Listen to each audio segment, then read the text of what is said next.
Friends, welcome back to yet another video in which I will discuss about important questions for strength of material part 4. So in this part we will cover another 15 questions which will come in your SSC JEE और जो भी आपकी JEE exams होते हैं assistant engineer exams होते हैं उनमें आएंगे. तो before I start this video please जो भी बेल नोटिफिकेशन बटन है उसे दबाएं, सब्सक्राइब दबाएं अगर आप नए हैं चैनल पे, और अगर एंड तक पूरी वीडियो देखें. अगर वीडियो पसंद आए तो प्लीज़ लाइक और शेयर करें. Thank you. सो हमारा 16 क्वेश्चन है, which section is most economical in a shear I or a circular section. So in case of a section which will be more economical, so in case of in these two, the section which will be I section or a circular section which will be more economical in shear will be a circular section. अगर हमसे पूछा जाता कि bending है तो वहाँ पे हमारा I section होता. ठीक है. So next question is, for the strongest rectangular beam cut from a circular log, the ratio of the width and depth is. अब मैं एक कोई स्ट्रॉन्गेस्ट बीम निकालना है. हमारे पास एक हॉलो नहीं, सर्कुलर लॉग दिया हुआ है, गोल लॉग दिया हुआ है, उसमें हमने एक रेक्टेंगुलर बीम निकालनी है. तो उसके लिए हमारे विड्थ और डेप्थ क्या होनी चाहिए ताकि वो स्ट्रॉन्गेस्ट हो. तो उसका जो रेशियो होना चाहिए होगा वो होगा 0.707. तो ये इसका रेशियो होगा.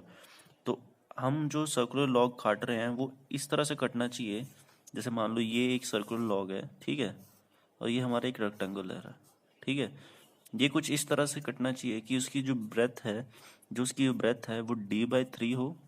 ये टोटल डायमीटर की d/3 हो, ठीक है.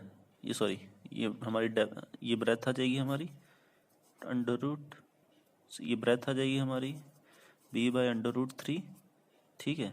और ये डेप्थ आ जाएगी वो हो जाएगी d हमारी √2/3d. सो ये जो डेप्थ होगी वो हमारी ये होगी और जो ब्रेथ होगी वो ये होगी. तो हमें कुछ इस तरह से काटना की उसकी हो. और जब हम दोनों को रेशियो करेंगे तो ये आएगा 1/√2 विच इज इक्वल टू 0.707. ठीक है. सो नेक्स्ट क्वेश्चन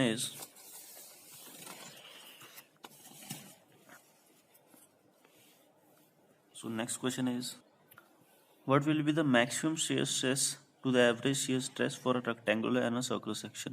जो हमारा maximum shear stress होगा एवरेज shear stress की वो क्या होगा फॉर रेक्टेंगुलर सेक्शन. जो हमारा टाउ मैक्स होता है जिसको हम मैक्सिमम shear stress कहते हैं वो हमारा 3/2 या 1.5 ऑफ टाउ एवरेज होता है, ठीक है. Whereas for circular section जो हमारा टाउ मैक्स होता है, मैक्सिमम शेयर होता है, वो होता है 4/3 ऑफ टाउ एवरेज, ठीक है. अगर रेक्टेंगल पूछते हैं तो 1.5 ऑफ टाउ एवरेज, अगर सर्कुलर पूछते हैं तो 4/3 ऑफ टाउ एवरेज, ठीक है. Next question 19, strain energy per unit volume of solid circular shaft. So strain energy हम रिलेट करते हैं यू से, और जो हमारी शेयर एनर्जी होती है वो होती है σ²/2e. Okay. So next question is, what is stress. Straight क्या होता है. Straight is a compression member. वो कंप्रेशन मेंबर होता है जिसमें सिर्फ कंप्रेशन होता है, और अगर वो उस पर कॉन्सेंट्रेटेड लोड लग रहा है तो उसके जो न्यूट्रल एक्सिस है वहाँ पे टेंशन जो होगी वो जीरो होगी. So that is called as a compression member. Straight जो होता है वो हमारा इंक्लाइन भी हो सकता है, it can be a vertical also, ठीक है. So a straight can be incline or vertical. इसका एग्जाम्पल क्या है हमारा, स्ट्रेट का एग्जाम्पल होगा हमारा कॉलम, ठीक है. Column is the most common example of a straight जो कंप्रेशन मेंबर है हमारा. So next question is, Euler formula is valid for what type of a column. So जो हमारा यूलर फॉर्मूला होता है वो किस टाइप के कॉलम्स के लिए यूज होता है. तो यूलर फॉर्मूला हमारा लॉन्ग कॉलम होता है. लॉन्ग कॉलम वो होता है जिसका सिलेंडरस रेशो 80 से ज़्यादा हो. जिसका सिलेंडरस रेशो 80 से ज़्यादा होगा वो लॉन्ग कॉलम होगा. शॉर्ट क्या होता है, शॉर्ट जिसका 32 तक हो, जिसका अप टू 32 हो वो शॉर्ट कॉलम होगा. 32 से लेके 80 तक क्या होगा वो इंटरमीडिएट होगा. और उसके लिए हम कौन सा फॉर्मूला यूज करते हैं, उसके लिए हम यूज करते हैं रैंकाइन फॉर्मूला, ठीक है. So next question is, Euler crippling load for a column, one end is fixed and other end hinge. अगर हमारा ऐसे कॉलम है जिसमें वन एंड फिक्स्ड है, वन एंड फिक्स्ड है और अदर एंड हिंज्ड है, रूमेंट one end is fixed and other hinged, ठीक है. तो इस केस में हमारा तो इस केस में हमारा जो PCR होता है, यूलर क्रिपलिंग लोड, वो क्या होता है 2π² EI/L²। ठीक है, ये हो जाएगा। जो वन एंड फिक्स्ड है और अदर एंड इज हिंज्ड है। ठीक है। So next is type of spring use in watches. जो हमारी रिस्ट वॉच होती हैं, जो घड़ी पहनते हैं या फिर वॉल क्लॉक्स होती हैं, उसमें कौन सा टाइप ऑफ स्प्रिंग यूज होता है?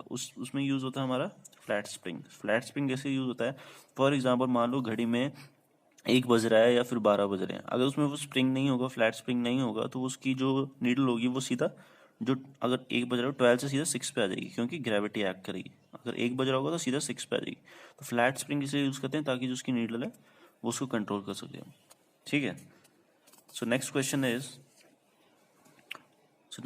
व्हाट इज स्टिफनेस मैंने इसके लिए स्टिफनेस और फ्लेक्सिबिलिटी के लिए एक वीडियो बना चुका हूँ, जिसमें डिफरेंस मैंने आपको बताया, but difference between flexibility and stiffness different loading condition में, जब हमारा वन एंड फिक्स होता है, वन एंड हिंज होता है, ट्रांसवर्स केस में, एक्सियल केस में, और इन टॉर्जन। सो उसके लिए आप वीडियो आई बटन आ रहा होगा, वहाँ पे आप देख सकते हैं। ठीक है। सो हमारा क्वेश्चन है what is stiffness defined as a ratio of load by displacement in simple terms. It is denoted by K से हम डिनोट करते हैं, और पी हमारा लोड होगा, delta is displacement. Okay. So stiffness is defined as ratio of unit load by displacement. Next question is the value of hoop stress is. जो hoop stress होता है हमारा, दो तरह के होता है। एक हूप स्ट्रेस होता है हमारा, हूप और सर्कमफ्रेंशियल बोलते हैं इसको हम। ठीक है। सो दोनों ही सेम है, डोंट गेट कंफ्यूज। ठीक है। हूप स्ट्रेस और सर्कमफ्रेंस, इसको होता है PD/2T। ठीक है। और दूसरा स्ट्रेस होता है जो हमारा, उसका होता है हमारा, जिसको हम कहते हैं लॉन्गिट्यूडनल स्ट्रेस। तो लॉन्गिट्यूडनल स्ट्रेस क्या होता है हमारा? लॉन्गिट्यूडनल स्ट्रेस होता है हमारा PD/4T, where D is diameter. ठीक है, और T is thickness and P is load.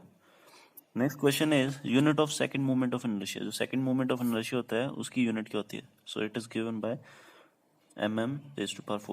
Okay, millimetre, या फिर मीटर पे कर सकते हो, डिपेंडिंग अपॉन जो हमारी न्यूमेरिकल है उसके हिसाब से। ठीक है। So next question is serious centre of a half circular section of radius r is. अगर हमारे पास कोई हाफ सर्कुलर सेक्शन है, ठीक है,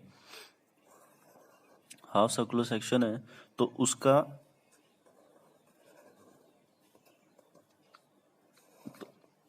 शेयर सेंटर क्या होगा? उसका शेयर सेंटर होगा 4r/π। Remember this. Next question is what is slenderness ratio. Slenderness ratio क्या होता है? सिलेंडरस रेशियो होता है ratio of length to minimum radius of gyration. जो हमारा लेंथ होती है उसकी मिनिमम रेडियस ऑफ गायरेशन, जिसको हम डिनोट करते हैं r से या k से। ठीक है, कई बुक्स में r से किया होगा, कहीं से k से किया होगा।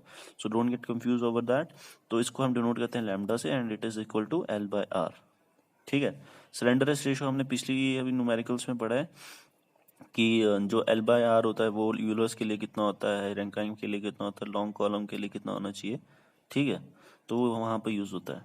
Strain energy per unit volume of a solid circular shaft, तो उसके लिए क्या होती है हमारी स्ट्रेन एनर्जी? π²/4EI 4E। ठीक, 2E, sorry, σ²/2E। And the last question for this video is ratio of maximum shear stress to average shear stress for diamond or square section। कहीं पे आपसे पूछ सकते हैं जो maximum shear stress है वो diamond या फिर square, दोनों के लिए मतलब एक ही होता है, बट कहीं कहीं कहीं पे आपसे diamond बोल देंगे, कहीं पे square बोल देंगे। सो दोनों ही चीज़ें सेम है। तो हमारा जो maximum shear stress होता है वो 9/8 ऑफ टाउ एवरेज होता है। Remember this. सर्कुलर के लिए क्या था? 4/3 ऑफ टाउ एवरेज। रेक्टेंगुलर के लिए क्या था? 2/टाउ एवरेज। ठीक है। सो ये मैं 3 आपको बता चुका हूँ। ठीक है। This is for the diamond or square, this is for rectangle, this is for circular, this is for rectangle. Okay. So अगर वीडियो पसंद आया तो प्लीज़ लाइक एंड शेयर करें। Don't forget to subscribe this channel अगर आप नए हैं, और बेल नोटिफिकेशन ज़रूर दबाएं ताकि मेरी कोई भी वीडियो आपके पास जल्द से जल्द पहुंच पाए। सो मिलते हैं नेक्स्ट पार्ट में, जहाँ पे मैं आपको और क्वेश्चन के साथ मिलूंगा। So don't forget to share, subscribe and like this video. Thank you.